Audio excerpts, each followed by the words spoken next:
The skincare that I'm officially leaving in 2021. There are some products that I'm just not bringing into 2022 with me, or a couple of things that just didn't work out. And I want to speak about why, because I had a revelation in the shower, of all places, right? I want to be a little bit more organized and clean in my personal life this year. That's one of my goals. I'm trying to create an environment that is conducive to working at home, just the way it is in an office. And sometimes, when you're tired and exhausted, the last thing you want to do is come home and clean and organize, right? And I feel like anyone who grew up in like a middle class household just has a lot of stuff. And I recognize my parents are immigrants, and growing up they wanted to hold on to everything. Like, why rip open the wrapping paper on a Christmas gift when you could use that to wrap someone else's gift, right? Or, okay, keep this random nail to this piece of furniture just in case you ever need it, or this button, that you don't even like for a jacket you don't even have anymore just because it might come in handy. And I recognize why that is a part of many people's lives, or my parents' lives, or my ancestry. But at the same time, I am very grateful to be in a space that I don't need to hold on to all those things. And I've noticed that some of those habits that I grew up with have kind of made their way into my life. And I was looking around the shower and I was like, I have a lot of products here that I'm just waiting to use up. Like, I don't love these things, I'm just using them to use them. And I was like, Cassandra, life is too short to use shitty skincare. There are some things that are just not needed, and it's not a safety net. We don't need to hold on to these. And even if I do love some of these, they are not going to be coming with me into 2022. And I want to speak about that experience and why, and kind of what I've learned along the way. A lot of people have goals for the new year, and whether it's to work out, or to reapply your sunscreen, or to earn more money, or to spend more time with family, whatever it is, I feel like when you really look at that objectively, the root of every single one of those goals that people set is happiness. Who cares what you look like? It's about how other people perceive you and how you feel in your own body or in your own skin, right? Who cares about spending time with family if it's a bad time and you're all yelling at each other? You want to have quality moments that mean something to you. Who cares if you have money if you can't enjoy using it? And when you distill it down to that happiness, it really is that pursuit of what helps us create an environment where we are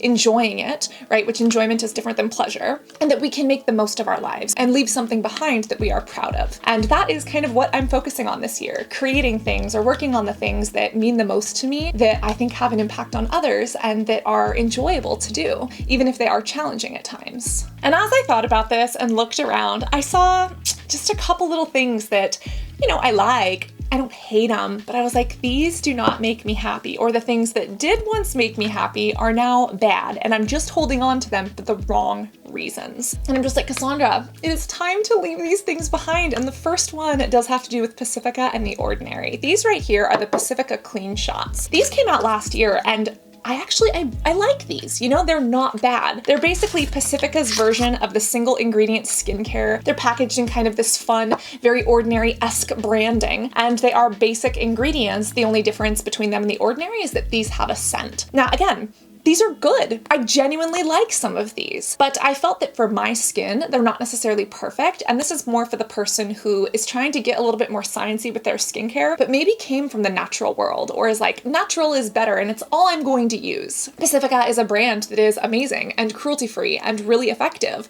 but they brand themselves as more natural, and therefore they're not scary the way big chemicals are, or The Ordinary might be for someone who, isn't a skintellectual, isn't a part of the community. And even this one, this is an amino acid 10% complex plus lavender. And this was good, but I personally didn't love all of the scents in here. And I found like anything that I found from the Pacifica Clean Shot line that I liked, I could find other things that I liked better. There are one or two, like the mushroom one, that I did feel was really good for my skin. But for most of them, there's something else in my routine or in my skincare stash that does it just that much better. So while I still might be recommending these to other people, in my routine, it's just time to pass these along, and I opened them, probably 3 or 4 months ago. I don't want them to go bad, so I'm going to be passing these along to friends and family who can actually use them, since I'm not going to. Speaking of The Ordinary and not using things, this is embarrassing, but we're gonna open up about it. Who here has car skincare? hi, yes, you, who here, you know, spends a lot of their time in Bay Area traffic and, you know, keeps a little skincare stash in their car because they are just obsessed. Sunscreen is a must-have, but I made the mistake of putting some of my Ordinary in the car. I want you to take a close look at something with me. Do you see how one of these bottles has like a large top? It just looks like a very enlarged cow udder, and it's visibly misshapen as compared to some of the other more regular droppers. Now, what on earth would cause this? Is this a fake bottle of the Ordinary? Was I duped? No. I left this in my car, and it was like 100 degrees because hi, freaking Bay Area and global warming. And my Ordinary product expired and expanded to the point that it made this little nipple looking thing. Oh, there goes a fingernail. Love her. It made this thing expand and it completely destroyed the product. Now, why am I still holding on to the product? Because I love this thing. I spent what, $8 on it? And I'm like, I don't want to waste it. But every single time I open it, oh, it smells rancid. It smells like if you ran a marathon and like took off your stinky feet and like soaked them in a bowl of fish. That is what it smells like. It is horrific. And I'm holding on to it because it's almost a brand new bottle. I spent money on it. I love the brand. I want to use it, but it's rancid. It's gone. I'm not gonna do anything with this. I should just go buy another one. But there is something in my middle-class upbringing that just tells me to hold on to this and hoard this. And I'm like, no, it's time to let this go. And I have some Ordinary products that I love more than others. This is the Retinol in Squalane, which I love. So again, I have repurchased this and I have one that I do love, but I'm going to be getting rid of some of my Ordinary products, either the ones that are expired, the ones that I stupidly left in my car and literally expanded to the point that they became cow udders and are no longer useful as skincare. And these, as well as some of those Ordinary products that I just don't love, are going to be staying in 2021. I just don't need to take them with me. And speaking of, oh my freaking God, fingernails. I'm leaving my big toenail in 2021. Did I tell you guys about how my toenail is falling off? That's a story for another day. But one thing that I've already left behind that I think I'm going to continue to leave are acrylic nails. I use these things. These are the little magic press-ons. I use Dashing Diva. Sometimes I use Kiss nails, but I use these before I film little close-up product shots when holding my favorite products. Or I use these when I'm actually going somewhere because I can press these on, and depending on how much you're washing your hands or what you're doing, you can make these last up to 2 weeks. But unfortunately, you know, when it comes to specific areas of work, you can't have long fingernails, or just in general, like acrylic nails, long nails, even just nail polish. It stops you from doing a lot of the things that you need to do. And if you work in a position where you have to wash your hands all the time, we're talking dry, cracked, splitting cuticles. We're talking nail polish that chips literally the day after you get it done. If you wear gel, it can actually come off if you're wearing a glove and the glove is a little bit sticky and there's like an air pocket in it, and that could, you know, potentially cause a hazard. And I mean, God, good luck starting a line if you have acrylic nails, or if you're trying to pull in the clutch or the brake on your front tire. If you're on a bike, you're gonna crash. Having long nails is a literal safety hazard. And playing piano as well. I haven't played piano in like at least a year, and that for me was like a state of flow that I miss and I want to get back into. But when you have these long nails, you can't be clanking on a keyboard. So I am leaving acrylic nails in 2021, and I will be taking these with me, but you know, you just pop them right off when you're done with them. And sometimes they pop off at inopportune times.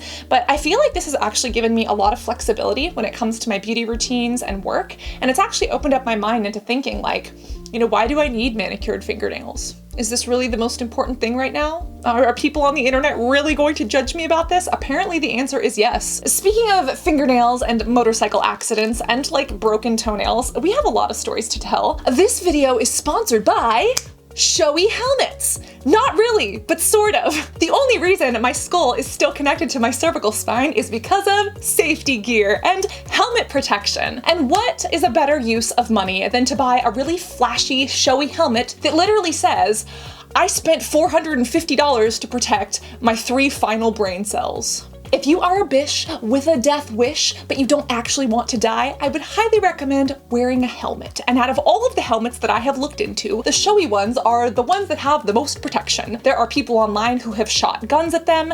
Heck, I have tried to destroy and shoot guns at them. And yes, these ones hold up. The scorpions are also pretty good, but you know, if you want to get a little showy, you gotta wear the showy. Not to mention, you can change the front visor so you can make it like rainbow.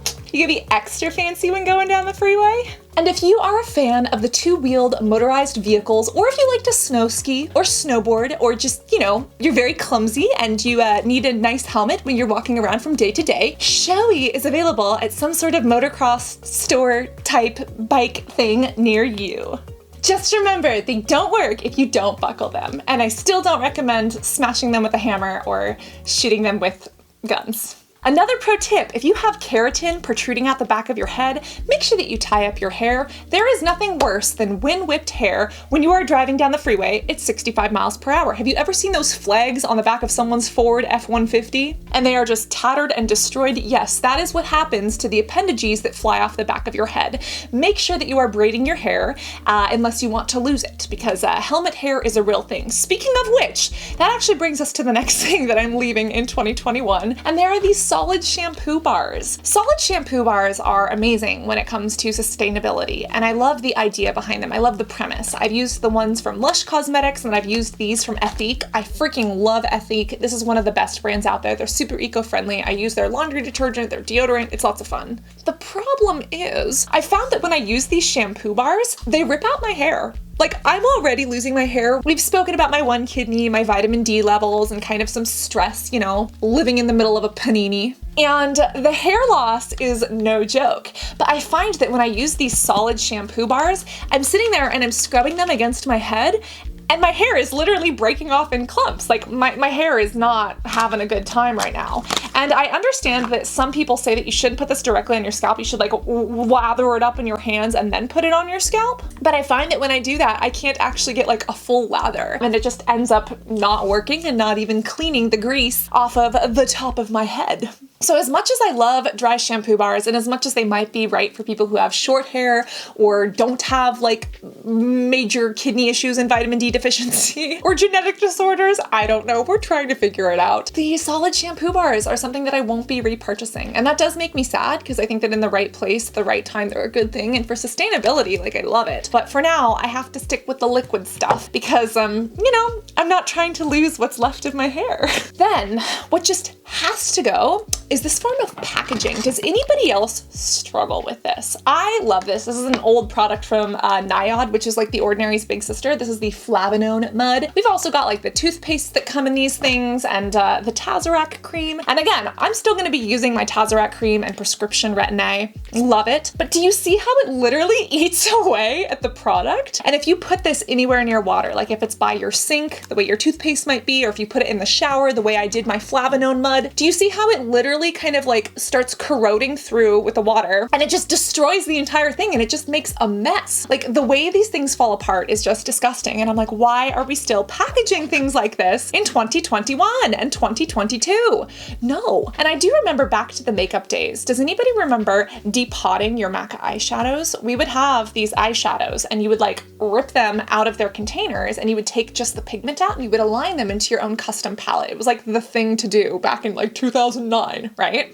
And I was thinking to myself, when we have crappy tubes like these, A, why don't we upgrade into like an actually good, you know, sort of package? Or B, is there a way to like depot our prescription tretinoin? Like, is there a way to do that? The tretinoin that I like to use is not this. The tretinoin that I prefer is from Apostrophe or Dermalogica, Curology. There are other like Muesli, there are other prescriptions online that you can use that come out in pumps as opposed to this stuff. But these, I'm taking the Retin-A, I am taking the toothpaste, but I am leaving the packages in 2021. And that little nail, oh, man down. I'm gonna start with Dermalogica, and this isn't actually the product that we're going to be discussing, but I literally lost it and I don't know where it is. But Dermalogica has this anti-aging Phyto serum, and it's $145, and I have to say, it is freaking amazing. It's an amazing serum.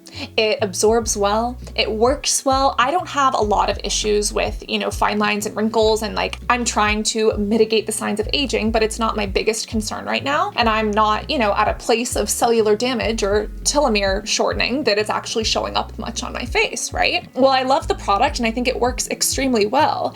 It's $145. And out of all of the luxury skincare, it is a luxury product that I do like, but it is one of them that I'm going to be leaving in 2021. And the reasoning behind this is because Dermalogica, has a lot of products, some that I love, some that I don't like, but they have a lot of products that are really good for like $50 to $80 to $90. And the $145 one, I get why it's so expensive. It has some, exciting extracts, and I do recommend it, but I just can't continue justifying the price. It soaks in well, it makes my face look great, but so do a lot of other Dermalogica products. And for me and my acne-prone skin, I just have different needs. And the bottle is beautiful, and it is a nice little luxurious smear on the face, but it's one of those things that every single time I look at it, I'm just like, why? Are you really gonna buy another one? Are you really gonna spend another $145 on this? I give myself a skincare budget to work with every single month, and that eats more than half of it. It's expensive, and because of that, unfortunately, it is one of those products that I am just going to be leaving behind. It's kind of like a breakup,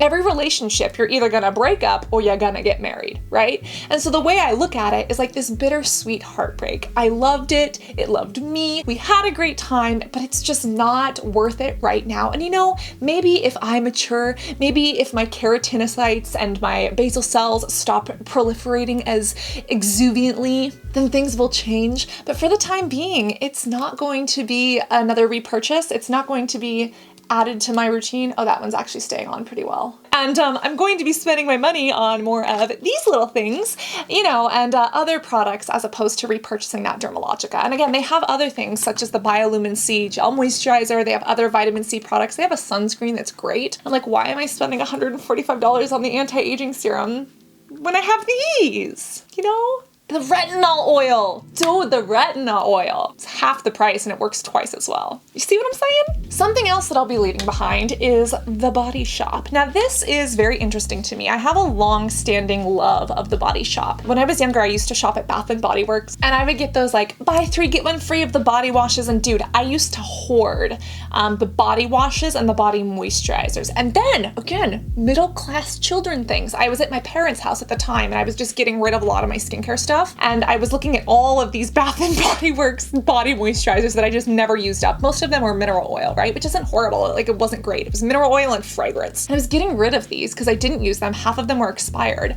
And my father, love him to pieces, he was like, don't get rid of those. And I was like, Papa, are you going to put them on? Are you going to be moisturizing your elbows? What are we gonna do with all this body lotion? He's like, I'm just going to take it to Oma's. Oma's going to love it. Well, it's sitting in my grandma's garage, and it's literally just expired and wasting away. Nobody is gonna use this stuff. And I've spoken a little bit about my grandmother. She has Alzheimer's dementia. She doesn't know what to do with the body moisturizers. They're not being used. This is something that we're gonna have to end up cleaning up. It's just frustrating. And I'm like, okay, the apple doesn't fall far from the tree. I see some of my adult habits of skincare and product hoarding, and I'm starting to recognize where they're from and why it's a safety net, and that it's okay to let go of some of those. But speaking of, I have a lot of Body Shop products because I always saw them as the ethical alternative to Bath & Body Works. Bath & Body Works was fun, it was flirty, it had all these scents to it, but I felt like the Body Shop, was more ethical, they cared about the environment and people,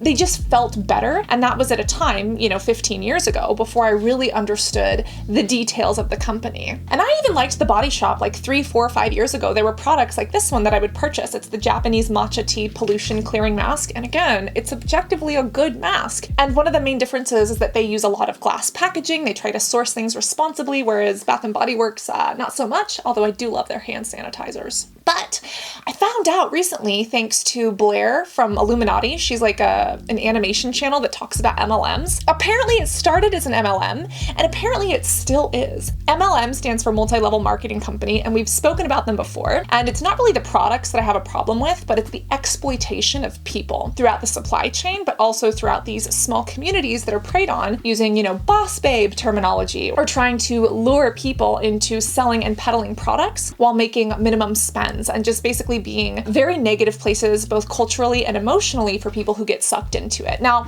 is the Body Shop the worst offender of all of these? Absolutely not. Like, dude, look at Monat or Monate, whatever you call it. Look at Amway, look at Herbalife. Like, there are a lot that are horrible, much worse. And we've spoken about MLMs before, and if you want another deep dive, we can do one, because I don't skirt away from the truth as long as it is alleged and as long as we are citing our sources properly. That's a dangerous, dangerous world out there based on the evidence that is presented.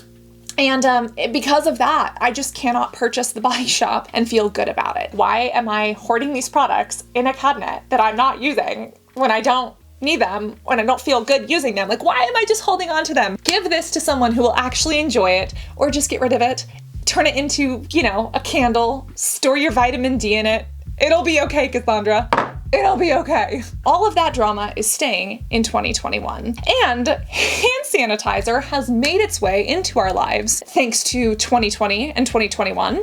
Speaking of hand sanitizer, God, I need to feel like I sanitize my entire life after, you know, discussing these internet debacles. Hand sanitizers have really become a part of all of our skincare routines. And I've always used hand sanitizers, but I've always just kind of taken a pump of what's available. And now, like, actual brands are launching hand sanitizers. Juice Beauty has one, Scene Skincare has one, and they're really good. But something that I found happening is that a lot of people have been giving out, you know, like little care packages or things like that, right? And there's just a lot of sample size hand sanitizers or things that kind of float around or get given to you as like a little thank you gift, right? Along with like a Starbucks gift card, which is really sweet and I love it, right? But not all hand sanitizers are created equal. You know how there's a hand sanitizer that is nice and it works well and it, like, you know, sanitizes your hands and it leaves them feeling clean and they don't stick to gloves or your steering wheel or anything else and life is good. Then there's the other type of hand sanitizer that literally gums up on you and it like leaves behind, it pills, it noodles, right? And it leaves behind this residue and it just makes your hands sticky. And it's like, you feel like you're holding, you know, tissue paper in your hands. If you ever like wipe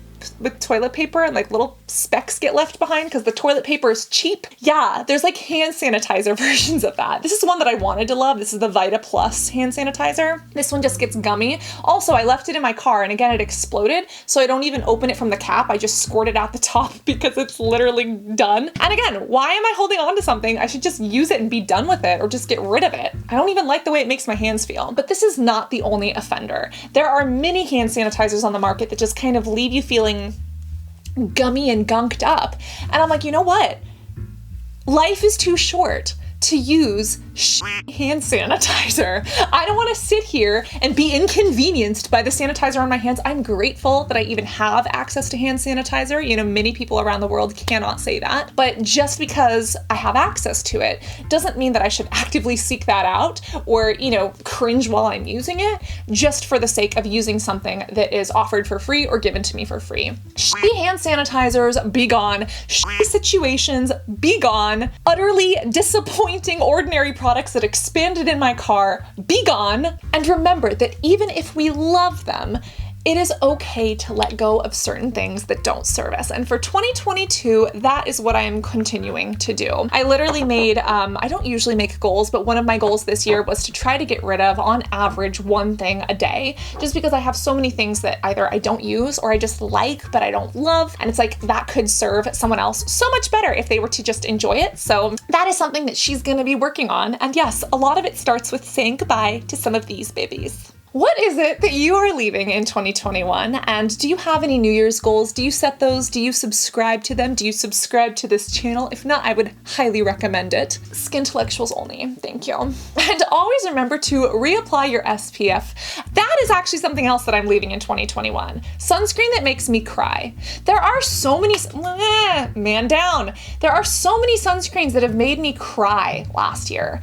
And I'm not into it. If I can't rub a sunscreen into my eyes as I'm reapplying it multiple times a day, it doesn't need to be in my life. Also, same with clothing that shrinks. I've literally gotten to the point where I rent clothing because I'm too cheap to buy it, right? And it's more sustainable that way anyways. But I've also gotten to the point where this is a Jenna Marbles thing. I always give credit where credit is due. She once said that if I can't just throw it into the washer and dryer and it shrinks, then I wasn't meant to have it anyways. And you know what? When I heard that 5 years ago, I was like, girl, you are crazy. Why would you ever do that? Like, that is horrible. But then I'm sitting here and I'm like, yeah, I'm not gonna pay $14, $15 to dry clean an outfit. I'm not gonna sit here and spend 2 hours sorting these things out Time is too valuable. You know, money comes, money goes. Items get purchased, items get used. Even people, they come and they go. But the time with those people, the time it takes to sort through that laundry or to sort through and organize the stupid stuff, that is something that we can never get back. That is our most valuable asset, right? And because of that, by the words of Jenna Marbles,